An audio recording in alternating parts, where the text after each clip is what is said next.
Wondering what to write about, trying to figure out what it's all about. Existentialist, am I worth anything or just a scout? I don't know. I don't know. I don't know. Spending time all alone, sending my songs to the phone, dreaming of a better home, we want focused. That was Watson with Outside.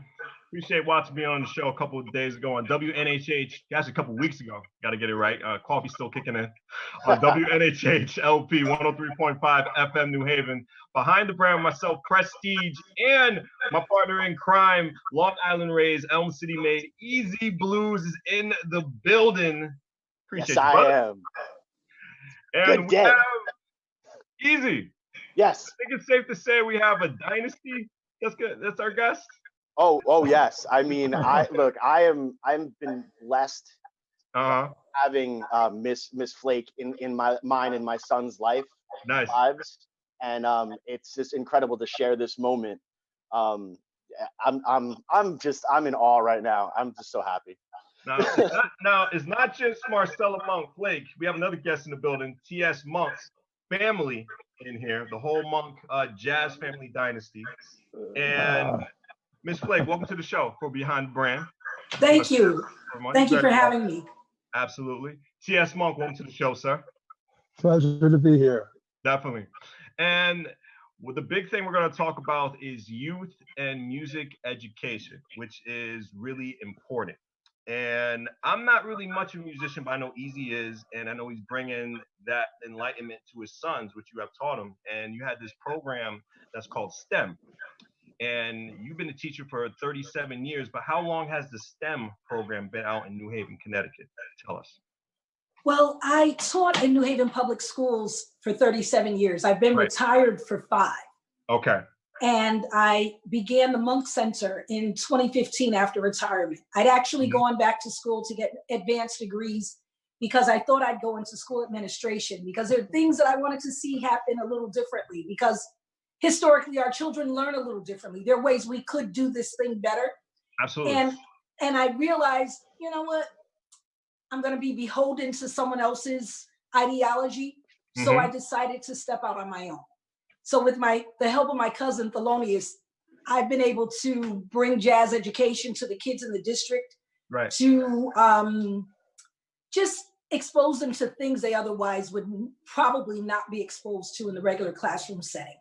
My cousin is being very, very generous because I have been basically battened down with the Thelonious Monk Institute of Jazz for almost 30 years, and she has done a fantastic job in New Haven, not only keeping the Monk legacy alive, but really, really developing a multifaceted program for the children of New Haven that involves music, but involves all kinds of other things that our children needs, all kinds of tools that they will need to really integrate into the greater society. And I just want to say I'm very, very proud of you, Marcella, because you're just wonderful, and you're one of New Haven's true treasures.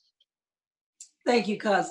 And I just want to say this quickly because I haven't said this to Thelonious publicly, and I don't want you to think this is a love fest. But I have to say, when I sent you my bio, I realized how intertwined TS and I are, that I could not have done this work, really not at this level, without TS and without his wife, Gail. And now his children, their children have come alongside to partner with our efforts. So I'm just so excited, and my siblings and my children. So it's Monk, TS calls it the Monk diaspora. And so it certainly is. It certainly is. Now, TS, you said you've been doing this for 30 years. Yeah. All right. Now, Marcella, you said you've been doing the school for 5 years. Now, how hard was it to bring this to New Haven? Now, I know you had the expertise, from family, but how hard was it to bring everything to New Haven? So you started everything from scratch, and this, it's completely new, just restarting to get your own brand. Just tell us about that. Well, actually, TS and I started collaborating maybe 10 years or more ago. Okay. When I was still actively teaching in New Haven Public Schools, I developed a service learning module for my students, and I wanted them to know that they could affect a change. Mhm. So we had this concert at Yale University's Woolsey Hall, Okay. and we raised $10,000 in one night with a gospel concert. And I had the students sit down and decide who they were going to give money to. So they had the honor of dispersing all of those funds to have control over those funds. So later, I never thought I could get TS here to collaborate with me. Sometimes kidding? even though you're family, you're like in awe. You're like, oh my God, he's a celebrity. I don't know if he'd ever come here. And I reached out to his wife, Gail, and she's like, oh, absolutely, baby, we'll come. So CS started coming and holding master classes for the kids in New Haven. Mhm. And I tell you, he would come on a Thursday, drive to New Haven on a Thursday morning, hold workshops, go back to Jersey, drive back Friday, hold a full interdistrict assembly, drive back to Jersey, come back on Saturday with his band. Wow. And then perform and allow New Haven Public School students to open for the T.S. Monk Sextet. I can't, oh my gosh, we had kids who would weep because they were on the stage with musicians of his caliber. Mhm. He brought Helen Sung and just, oh my gosh, the experiences that our kids have had because of this man. I love you too. I love you. I have to say two things. First, she calls it the monk diaspora because our grandfathers had 7 brothers and sisters, and they all took off out of North Carolina in different places. And I didn't actually meet Marcella until the day of my father's funeral in 1982. That's how dispersed we were. But I'd also like to say that I had the privilege of having my first drum set given to me by a fellow named Art Blakey. I had my first drum lessons given to me by a guy named Max Roach. There was no charge. It was just the almost griot-ish spirit in Africa of just passing on knowledge to the next generation. And so I have always felt that I owe. And that was the inspiration behind me founding the Monk Institute. And that was definitely the impetus behind me immediately helping Marcella in any endeavor that she had to do in New Haven, because that's all we can do, Right. Like I said, I had my 70th birthday, and it's funny, when you get to a certain point of life, and I don't mean to be crude, but after you've done all the partying, after you've had all the sex, after you've done everything, what's really left in life but the generation that follows us? Amen. For me, both as a parent and as someone who can pass knowledge on to the next generation. So just as I had done with the Monk Institute for many years, Marcella really afforded me along with the absolute support of Yale University. Nice. I have been given the opportunity to continue to pass on whatever knowledge and know-how that I have to the children of New Haven. So I feel very, very privileged, to tell you the truth, quite frankly, that I've been put in this position over the years to help children in a way that I was helped, because there'd be no T.S. Monk. I wouldn't have had hit records as an R&B artist and hit records as a jazz artist and had so much visibility if it were not for all that was given to me for nothing. And so I'm very proud and very delighted, and once again, feel very privileged to participate in anything that I can do in New Haven, Connecticut. That's amazing. I think I hear.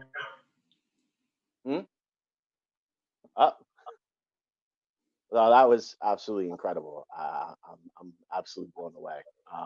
And that's such a beautiful musician type of thing, because most musicians that I know speak in that same type of language, where we have been given this gift of music. And the best part about being given that gift is that you get to give it away, and giving it away freely is really why we're put on this earth. And Absolutely. and I absolutely, I'm actually getting emotional, and I don't do that.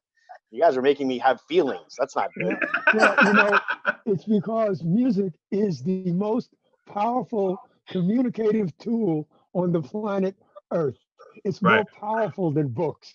It's more powerful than television. Absolutely. A person can sing a song Hmm. and it can go around the world. Yes, it And can. this is before the internet. It could still go around the world in a very short period of time. And that's why repressive regimes have always locked down the musicians and the artisans first. That's the Yep. first thing you do. You get rid of the music because the power of a song it's just incomprehensible.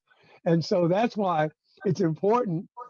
And as you see in this time of of COVID-19, Yeah. that music is everywhere, Mhm. and people are responding to music globally because it Yes. is so powerful. And I'm delighted to say that jazz is the one and the only musical genre that is practiced in every country of the civilized world, as evidenced by International Jazz Day, which involves 186 or 188 countries in the world. That's the whole civilized world.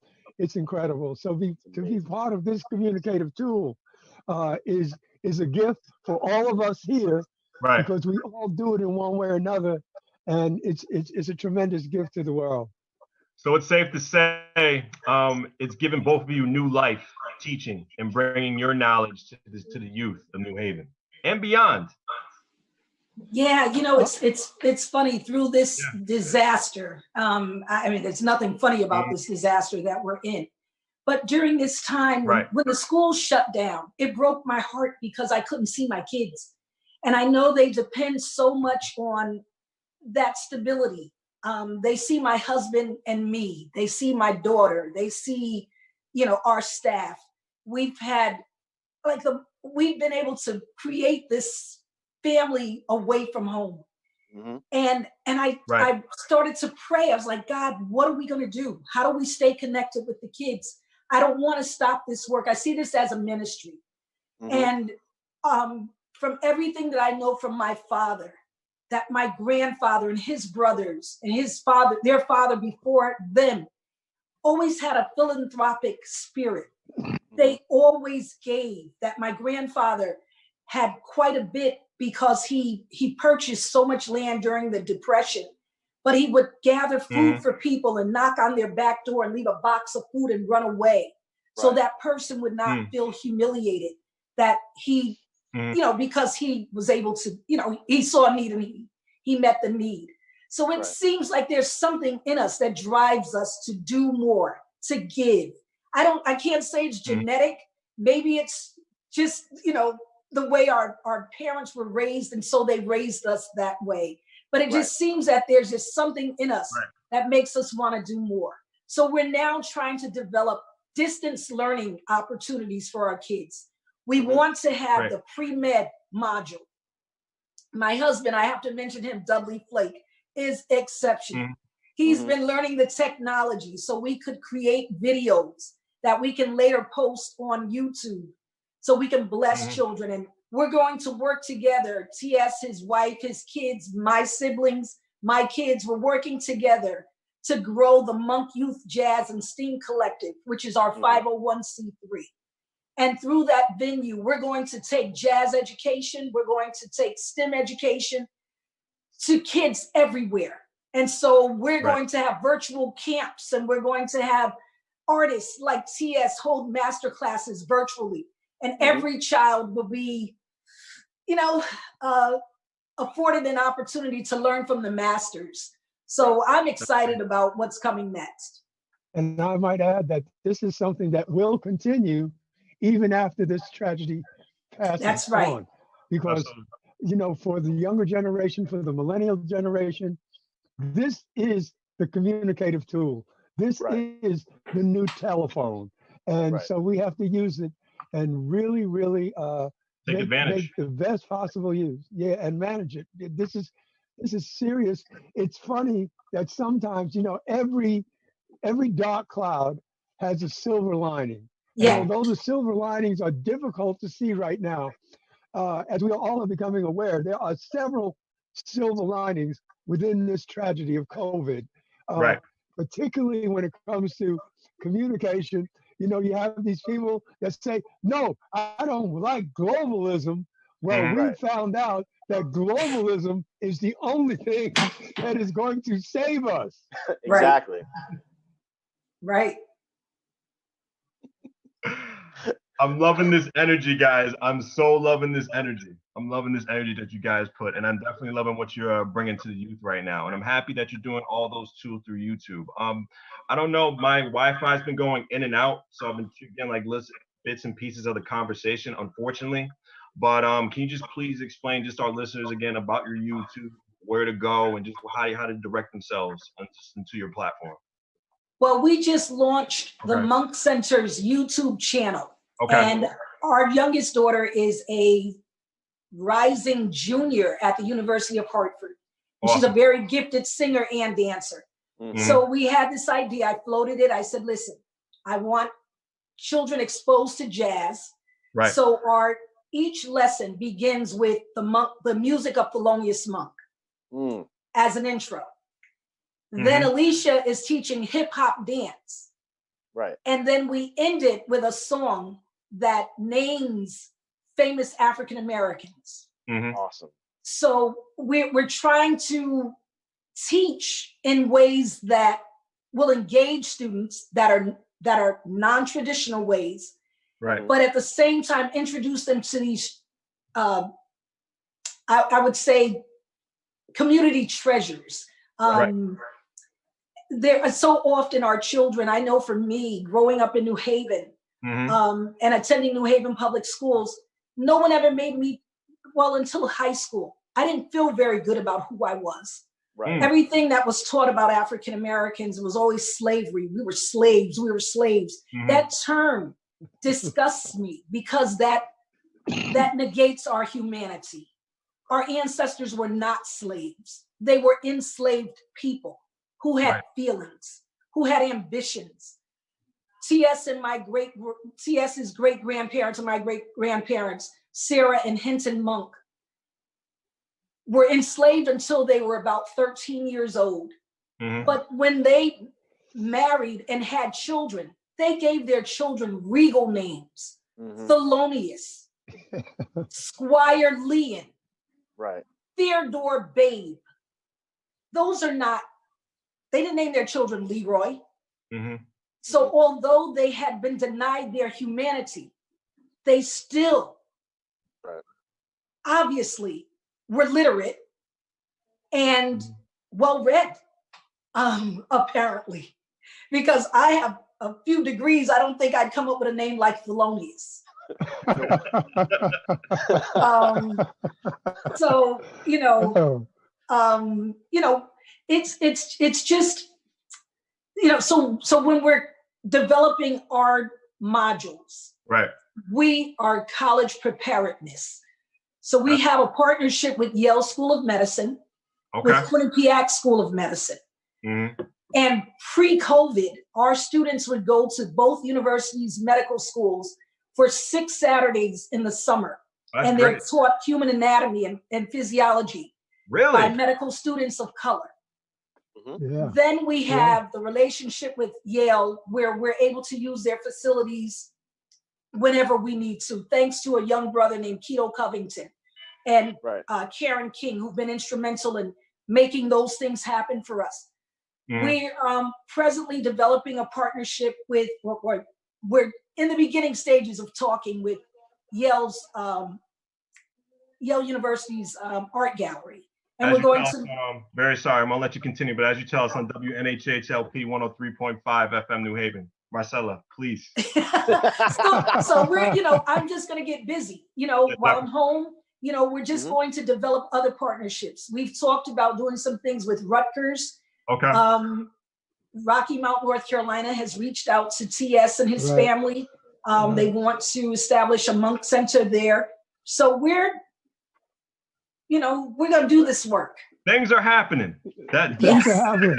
And I'd like to also add that, you know, we are blessed that we have the music of Thelonious Monk to introduce our children to, because Thelonious music is probably as much of an intellectual giant as Thelonious is considered musically. His music is probably the most child-friendly jazz compositions in the history of jazz, and children seem to gravitate to his music. And the reason that it's important, I feel, Marcella feels, and most of us in the jazz community feel, that it is important to introduce children to jazz initially, particularly American children, is because as one examines the history of jazz, we find that jazz is in fact the musical manifestation of American ideal, communication, tolerance, inclusion, right? The dedication of the individual to the team and the team to the individual. This is all democracy in the form of musical notes. And that is a fundamental lesson that I think, and I think most Americans think, should be instilled in our children from day one. We are Americans. And, you know, I don't know about American exceptionalism, but I do know, having traveled the globe several times around, that this experiment called America is the most exciting experiment in the history of human civilization. And if we can get this right, all those problems like climate change and war, foreign wars, and all that stuff will disappear. And that has to be our goal for our children, because if our children don't make it, we disappear. That's true. That's absolutely true.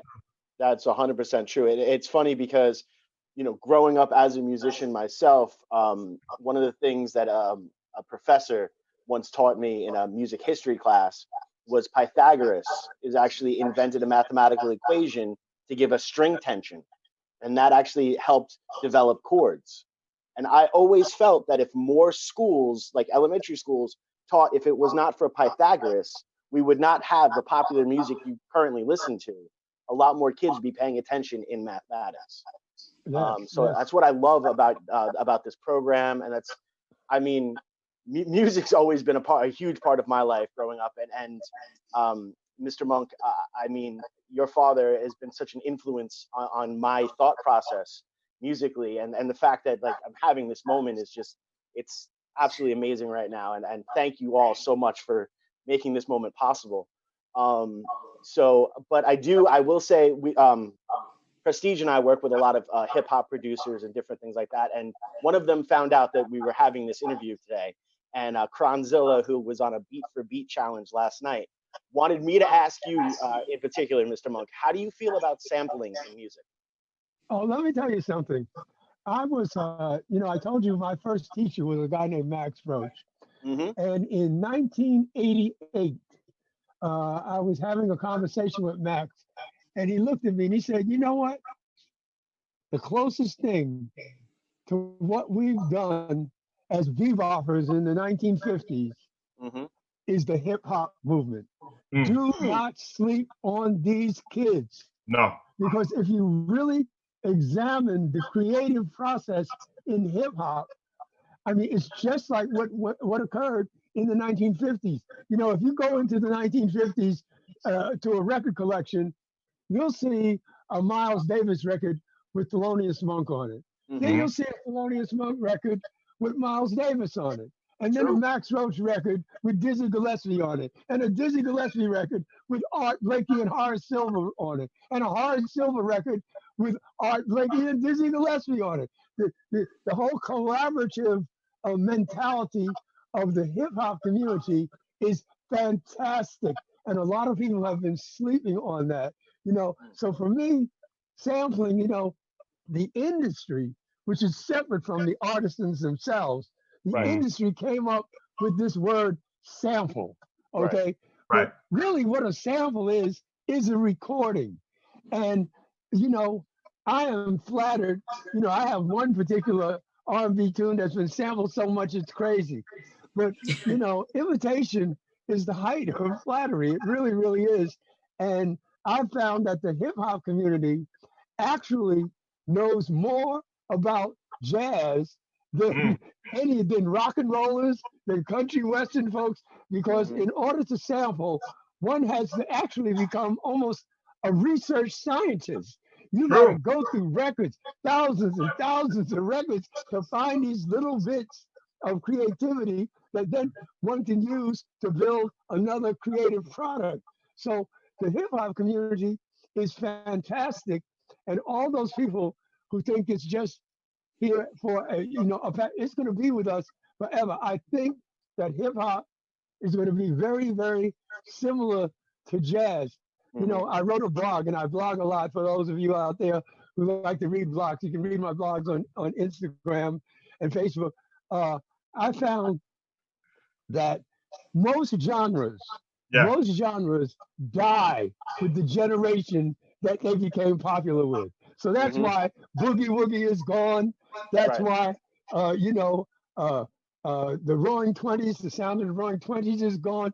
Doo-wop is gone. You know, for the most part, even classic R&B, all those things are gone.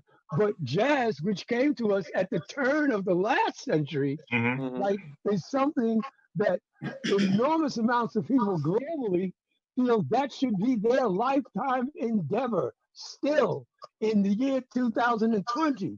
And I think hip hop is going to be the same way, because I found out something really incredible as a young musician. Right. People like to listen to music. They do. But you know what people like to do the most? They like to talk to each other. You dig? And the basis of hip hop is people talking to each other. So I have no reason to, I absolutely understand why hip hop has become so popular, not only in the United States, but globally, because it utilizes the greatest communicative tool that human beings have, which is talking to each other. So I applaud the hip hop community.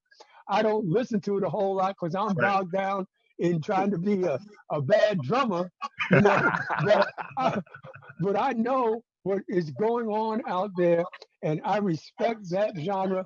I hold that genre in very high esteem, and I suspect, just like jazz is 100 years after its inception, hip hop 100 years from today will be something that people continue to pursue with great enthusiasm, and disco and house and all these other things, they will fall by the wayside. And you'll have a few people, you'll have some people that are beloved from those various genres, but the practice of that genre will be here, like the practice of jazz is still here today.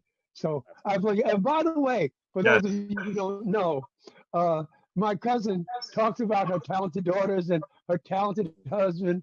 Now, I don't know about the dancing, but she is a fantastic vocalist herself, and she is really the head of the Monk family. We have a fantastic Monk chorus up in New Haven, and they've been singing in churches all over Connecticut for like years and years and years, starting actually, I think, when she was a child with her dad and her mom and them. So let's not forget that Marcella Flake can sing her "You Know What All." Thank you. That's quite a compliment. Oh man. T.S. Monk, I love the term you said, I think about like 5 minutes ago, how you said research scientist. That's very important, because in order to get these samples, you have to research the music. You have to know the influences. You have to know the musicians that came before you. Don't get me wrong. I am just a little bit against sampling, and it's not for any kind of disrespect. I'm more for originality, but I love the term how you put research scientist in there. It's the term of finding the music, getting more to know about the artist, and you can find new genres that can maybe influence you to become a better musician and a better human being. So I love it how you just put that right there. Yeah, but you know what? I just want to, I have to interject there. Absolutely. We have to remember, do not forget that in the 1980s, right, along with Ronald Reagan and the so-called move towards austerity, Yes. right, we took music out of our schools. Yeah. And so just as jazz musicians at the turn of the century, when there were no music schools for ex-slaves, people like Handy picked up a horn that had been run over by a car and taught himself to play. Our children from really the late 80s to today were left to their own devices. And so the first tool they could find was to say, wow, you know, them Ohio players, they had that real dynamite groove. I need that groove. You dig? And slowly but surely, as you can attest, my brother, these hip hop artists are becoming more and more musical every day. And slowly but surely, originality is beginning to emerge as they relearn how to play music. They relearn how to play instruments, you know. So I understand, but that's why earlier I had said I separate the creative process from the industry. Because what the industry did with sampling was find a way to rip people off. Exactly. But I find today that our current generation of hip hop artists, when they take a sample, they pick up the phone and they call you up now. And they say, hey, you know what? I'm getting ready to use this. You should get a piece of the pie. Right. So the whole mentality is changing. This process is slow, but they're getting it. And I have no doubt that originality will really rear its wonderfully beautiful head in the next decade or so. Now you talk about people being retaught. Let's put the parents. Now, what role do the parents play in your institution for STEM? And also another question after that, the acronym for STEM. Tell our listeners what it stands for, Marcella. Okay, well, the role our parents play is very important. Our program is such that our parents come to pick their children up every day. Our children don't get on buses and go home. Right. So at the end of our instructional time, students are with us from dismissal at Edgewood School when school was in session from 2:45 until 6. And that way parents aren't worried about where is my child, is my child safe? Although we are an LLC, we never turn children away. Right. Our tuition is not supposed to be on a sliding scale. We charge, when you break it down, actually, we charge about $3.60 per hour. Okay. Per child. And that is smoking. Yeah, but we've not turned away any children because there are some parents that's an issue as well. And so we just said to them, send the child. We'll figure it out. Yeah. As far as our, my family accuses me of not really wanting to be in business because when I looked at my cash flow statement from 2019, all I could do was laugh because we really are a charity. So I believe in paying people a livable wage. We don't pay any of our employees under $15 an hour. Okay. Some of them earn $40 an hour because I believe that we get what we pay for. Right. We want to give our children the best. And so I don't worry. My husband and I, we're simple people. We're not hungry. God has met our needs. I'd love to fly off somewhere and do something fantastic. Not now, but I'd like to see some other parts of the world. But right now, it's about our children and it's about coming alongside families in New Haven. I grew up here. I grew up in the Hill section. There are 9 children in my family. And we were blessed that we had the most incredible parents you could ever imagine. And my father was one of the few fathers in our neighborhood, one of the few fathers. And he fathered everybody. My parents loved on everybody.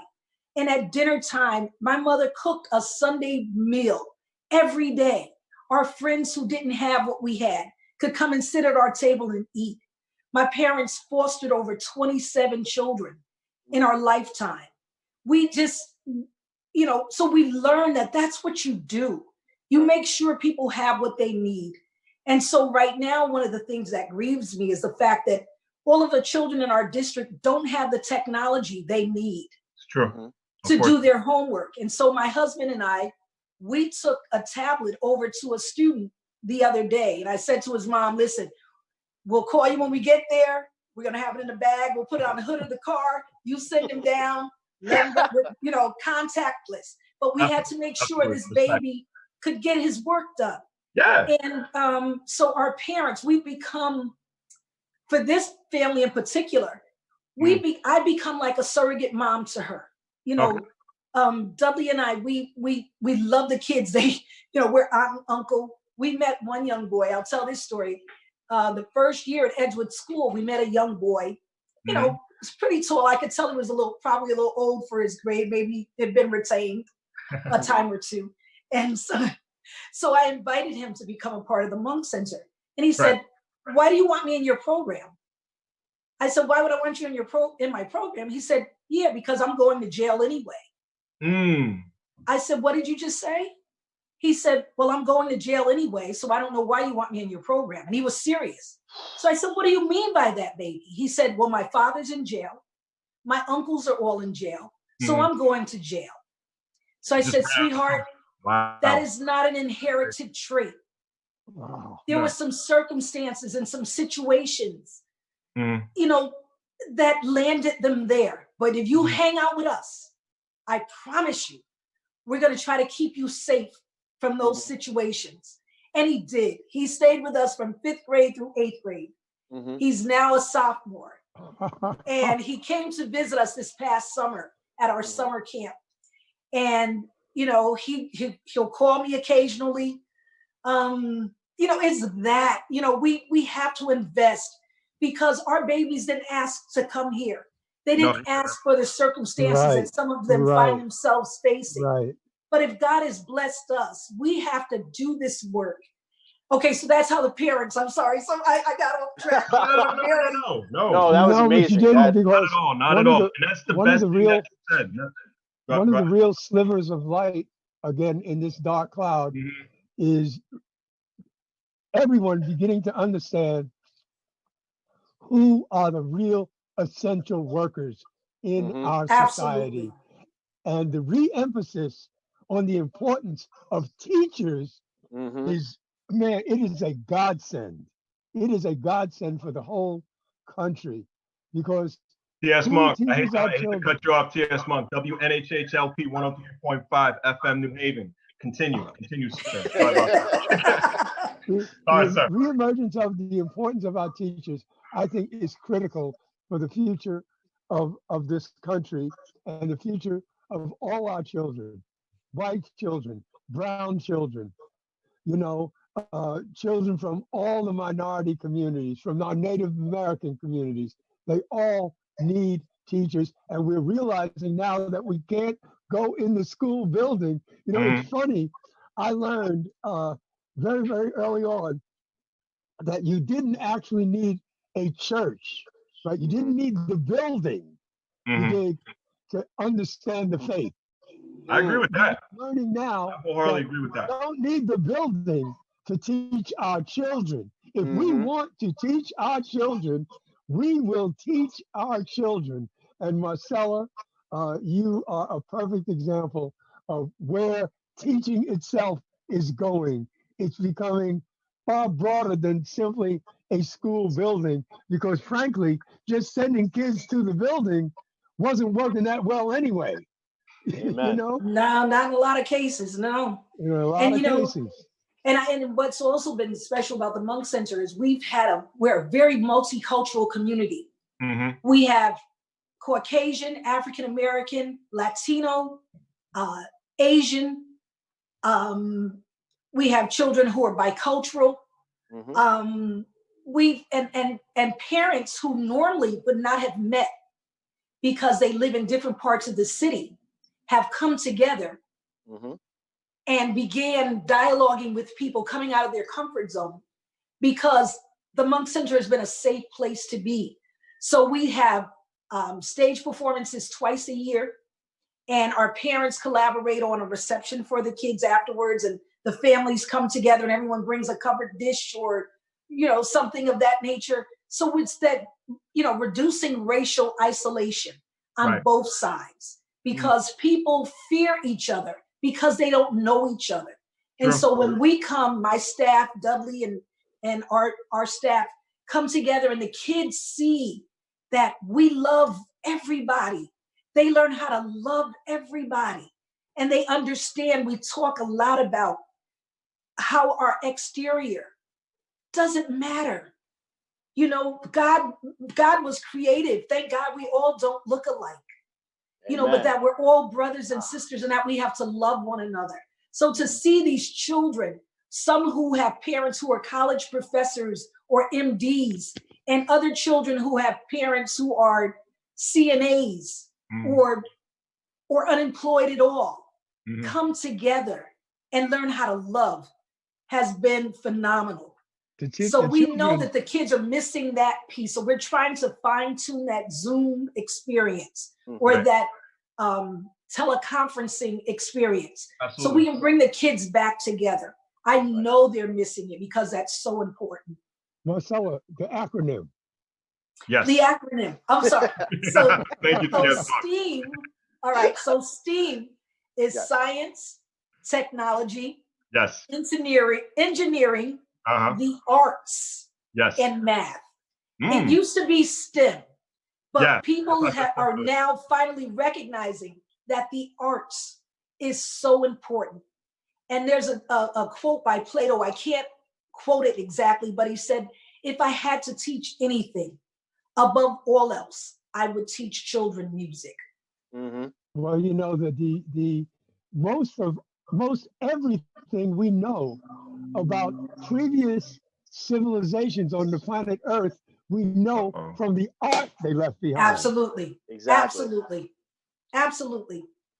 Well, Absolutely. I actually, Prestige and I had the amazing opportunity to speak with Mayor Elliker at Three Sheets when he was doing Have a Beer with the Mayor.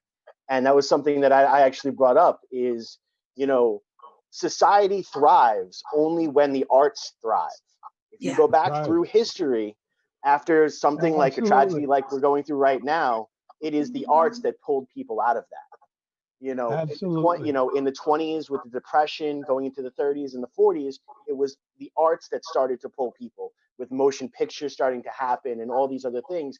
It's a thriving arts community will actually stimulate society because it gives you something to appreciate. And I tell all my musician friends, it is our job to take what's going on in the world, throw it through our own personal kaleidoscope, and project it into the hearts of the consumer, of the listener. And I think this is amazing. So, there's no doubt about it. And I think that the efforts that all of us are trying to make, and so many, many others across this country, are going to give us incredible dividends as we walk through this incredible global pandemic together. I think we're going to come out at the other end.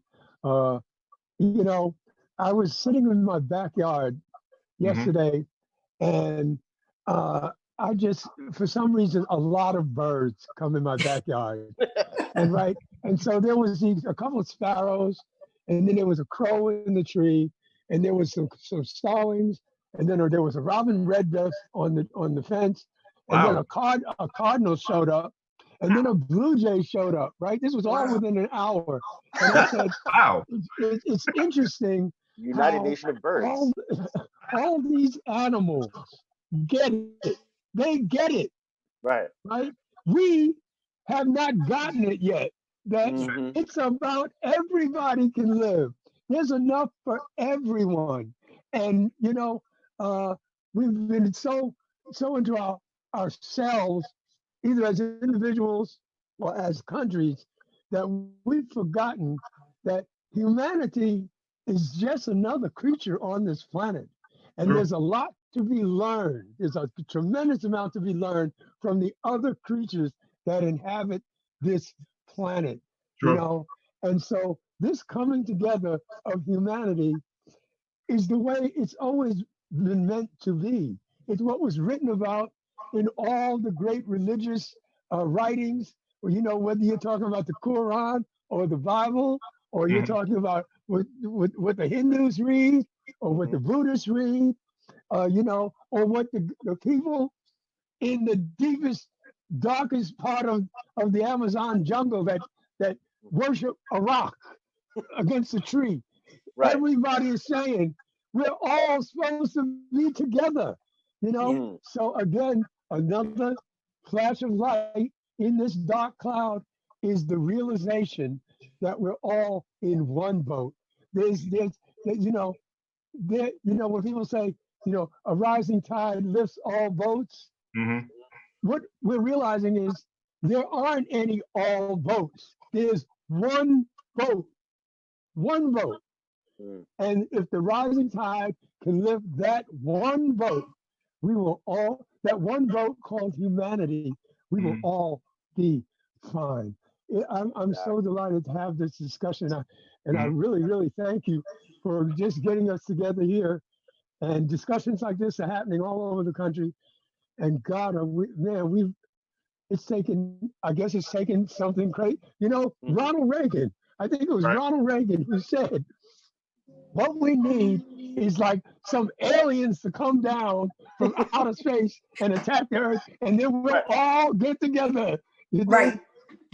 An alien came down, an alien came out and attacked us all, and we're all realizing that, man, everybody, all of us men put our pants on one leg at a time. We all have red blood through our veins. Amen. Our parts are interchangeable. My African heart can go into your Caucasian chest. Your Caucasian heart can go into an Asian chest. There's only one race. Only one race. It's the human race. That's the human all race. We got. Absolutely. And one thing about this whole pandemic, we're learning different stuff, we're learning more ways to learn efficiently. And we'll learn more ways, and we're also separating ourselves. We're knowing who are the doers and who are the followers. And if we are a follower, we're learning how to become a leader as well too. And I think that's what you guys are doing with your program. You're creating leaders, future leaders of this community. Like the story Marcellus had. I think it was like either 10 or 15 minutes ago in this interview. How she talked about the boy who automatically assumed he was going to jail. Automatically assumed he was going to jail. And throughout that whole program and throughout the arts, you brought new life to that individual. It made him realize there are something with it. He is, I'm slurring my words because so much is going through my head, but realize that this individual had a choice to make, that he can be the end of all this. He can be the end of something and the beginning of something great. And that's one thing that's really powerful with what you've been doing for 30 years, T.S. Monk, and what you've been doing pretty much, I can't even say a limit for your school, all your life for you two. All your life. This goes beyond music. This is self-motivation. This goes beyond the program. Both of you together as individuals have been helping people be better of themselves. You've been making leaders throughout your whole entire lives. And I just want to thank you for that. Definitely. I just want to add that I could use some help. In that, there are funds available from the state of Connecticut for us to develop distance learning opportunities for kids in the district. And I applied for such funding. I have not heard anything. But it's a lot of work that's involved regardless. My husband and I, we've decided that we're going to do it anyway. But because there are federal funds available that the district has access to, today, they have access to. And I've not heard anything from them. If people would make some phone calls and say, listen, the Monk Center has some awesome things to offer our kids. Get that funding to them. It doesn't come from New Haven. It comes through the CARES Act. But just one more thing. Hold on 1 second. Time is running thin on this program, unfortunately. But we'd love to have you guys back on the program, just both of you. because you guys have a lot of information just to give out, you know, just do a whole out on here on WNHHLP 103.5 FM. Just give the listeners and give people watching, you know, live on Facebook and Twitter and everything on social media, just where to find you guys and just all your platforms and just all that, just before we go out. Marcella. Well, we have a Facebook page. It's the Monk Center for Academic Enrichment and Performing Arts. We're at Monk Center 1 on Facebook. We just launched our YouTube channel with 2 dance lessons by Alicia Monk Flake. It'd be great to add for your children. T.S. Monk. And you can find me on Facebook. You can find me on Instagram. You can find me, and for those folks out there who like merchandise, you can find that at theloniousmonk.store on the web. And I will be later on this year doing some master classes, probably for Marcella, but also for other entities. And I'm just everywhere. You know, I just want to say, Marcella is a teacher. I am not a teacher, though I have taught in the past. But I am a spokesperson for, definitely for jazz, but I like to think I'm a spokesperson for humanity. Awesome. You are. Because that's what means something to me. Like I said, at 70, I'm definitely on the downside of the hill. I get it. I get it. So I'm looking to impart whatever I can to everybody. And for both of you guys, you know, any way you need my support, you let me know. And of course, Marcella, you know, you got me. But anything you need me to do, if you need me to call somebody or participate in some other kind of forum, just let me know, and I'm there. And God bless both of you guys for having us. God bless you as well. Behind the brand on WNHHLP 103.5 FM, New Haven, Prestige, and Easy Blues, Long Island raised, LC made. Thank you. Wondering what to write about, trying to figure out what it's all about. Existentialist, am I worth anything or just a scout? I don't know. Spending time all alone, sending my songs to the phone, dreaming of a better home, while focused on trying to hone this craft, witchcraft. I hope the brujas let this last. I don't know if the earth is fading.